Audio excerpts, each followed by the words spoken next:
राष्ट्रीय स्तर पे जब नेतृत्व की बात आती है तो एनडीए के पास, आपके गठबंधन के पास प्रधानमंत्री मोदी का चेहरा तो है, विपक्षी गठबंधन का चेहरा नहीं है। इसको लेकर उनकी आलोचना भी होती है और लोग अपने अपने तरीके से नाम भी छोड़ते हैं। अलग अलग पार्टियां हैं, अलग अलग नेता हैं।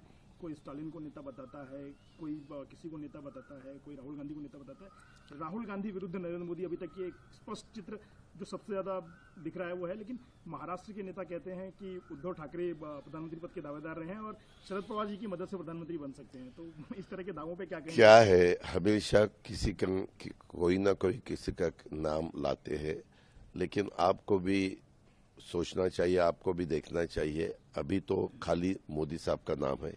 65% से ज्यादा लोग भारत देश के मोदी साहब भी प्राइम मिनिस्टर बनना चाहते हैं, ऐसा बोलते हैं, ऐसा उनका कहना है। और दूसरे साइड पे आप देखो, आप आपने जो सवाल पूछा वो सही है। साउथ में गए तो तमिलनाडु वाले स्टालिन को बताते हैं, वहाँ वेस्ट बंगाल में गए तो ममता को बताते हैं। ऐसे अलग अलग। बीच में पिछले दफा 2019 में नीतीश कुमार जी का नाम सब ले रहे थे, लेकिन नीतीश कुमार जी अपोजिशन में थे, वहां से वापस वो मोदी साहब के साथ आए। यानी वो एक चेहरा था। पिछले दफा 2019 का चुनाव आप याद करो, उसमें उनका नाम था। तो वैसा अभी तो किसी का नाम नहीं लगता। तो ज्यादा से ज्यादा कुछ स्टेट राहुल गांधी जी का नाम लेते।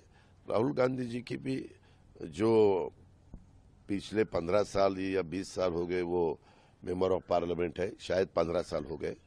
और यहाँ मोदी साहब के 10 साल एज अ पार्लियामेंट का काम के बारे में।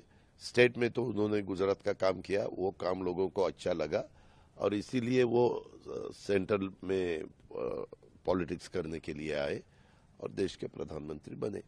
तो राहुल जी की और मोदी साहब की आप तुलना ही नहीं कर सकते।